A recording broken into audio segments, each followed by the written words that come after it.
જય હિન્દ મિત્રો, ભારત સરકારે 5.8 કરોડ નકલી રેશન કાર્ડને રદ કર્યા છે. શું તમે પણ એમાંના એક તો નથી ને? ભારતમાં કરોડો રેશન કાર્ડ ધારકો છે.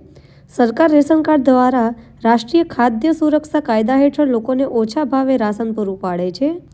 કેન્દ્ર સરકારે મોટી કાર્યવાહી કરતા દેશભરમાંથી 5.8 કરોડ નકલી રેશન કાર્ડ રદ કરી દીધા છે. આ માહિતી ખાદ્ય મંત્રાલય દ્વારા આપવામાં આવી છે. કેન્દ્રીય ખાદ્ય મંત્રાલય દ્વારા તમામ રેશન કાર્ડ ધારકોને પહેલા જ સૂચવવામાં આવ્યું હતું કે દરેક વ્યક્તિએ ઈ-કેવાયસી કરાવવું જરૂરી છે. આ માટે 2 થી 3 ડેડલાઇન પણ નક્કી કરવામાં આવી હતી. જેમાં પણ કેવાયસી ન કર્યું હતું તે લોકોનું રેશન કાર્ડ રદ કરવામાં આવી રહ્યું છે. હકીકતમાં દેશમાં ઘણા લોકો નકલી રેશન કાર્ડ બનાવીને સરકારની ખાદ્ય યોજનાઓનો લાભ લઈ રહ્યા હતા.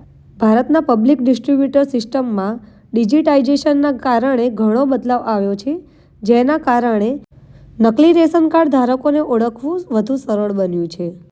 હજુ પણ ઘણા રેશન કાર્ડ ધારકોએ ઈ-કેવાયસી કરેલું નથી. તો જો તમે પણ રેશન કાર્ડ ઉપયોગ કરો છો તો 31મી ડિસેમ્બર સુધી તમારે ઈ-કેવાયસી પૂર્ણ કરી લેવું. નહીંતર તમારું રેશન કાર્ડ પણ રદ થઈ શકે છે.